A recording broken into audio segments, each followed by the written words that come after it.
when I heard that we were meeting a friend of Craig's who was in town visiting along with his family in the city of Balaam, I was super excited to hear that they wanted to go to the restaurant, the Pastels of Balaam. So I thought, oh, this is so cool. You would not believe how quickly I jumped up. I was super excited for two reasons. One, to see our friends, and two, to introduce you guys to this really famous Portuguese tart, this treat of that is just so renowned that when our friends got here, they took their bags to the hotel and this is the first place they went. That does not surprise me at all. So as usual, we took the train to Belém and we just had to walk over to the restaurant, which is never a problem. Belém is so beautiful to walk through with all the parks and it's right on the river. Lots of cool things always happening. But the interesting thing about this restaurant that we're going to is that it is very historic. So though these pastries are very common in Portugal, these are special because of their history, which can be traced back to over 300 years ago. There's this monastery that's right down the street from here, Geronimus, that came up with this recipe because they had an excess of egg yolk. So they were using the egg white to create starch to iron clothes. So with this excess of egg yolk, they came up with this recipe. And so when they were starting to close, they sold the recipe to this restaurant here, the Pastels of Belém.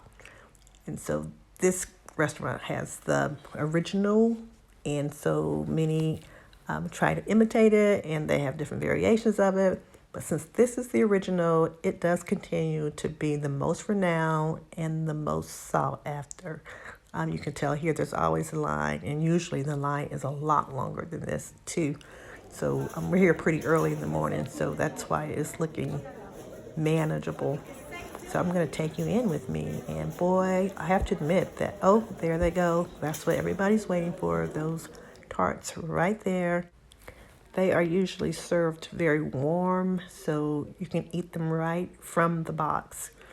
So I'm coming in, I'm going to take you in, and here's our friends, and they are placing their order. I do have to admit that I did not know that they served other pastries here outside of that tart until today. I've been in here before, but I guess I just never paid attention. So we went across the street to the park so that they could enjoy their pastries. I think they liked them. So they were saying that the crust of it was just really flaky and had just a really good flavor to it as well. So we were glad that they enjoyed those. So while we were in this neck of the woods, Craig and I just showed them around a little bit. We are familiar with this area because it was one that we have stayed in before in a previous trip.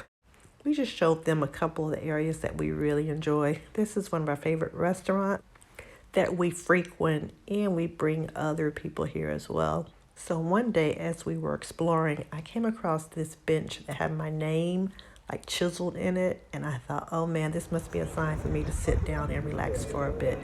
Oh, so here is the monastery that I was telling you about earlier that has a history with the pastry shop. So this is the monastery that came up with the original recipe. The grounds are so peaceful. We also made our way over to the Tower of Belém. And this is also a very historic site in the city. This is very old. It dates back to the 1600s, and it was used as a symbol of New Europe, of New Portugal. And so you can look at the architect of this tower to see how intricate it is and how beautiful it is and how well maintained it still stands today. And so it's also a site that gets many visitors all the time, that people want to see this unique structure. So I hope you enjoyed your introduction to many of the sites of Bela, but particularly the Pastry de Bela. So If you ever make it here, you be sure to try the various ones on the street, but don't forget to try the one in Belém so you can compare for yourself to see if you can tell the original recipe or not. Well, until next time, be blessed.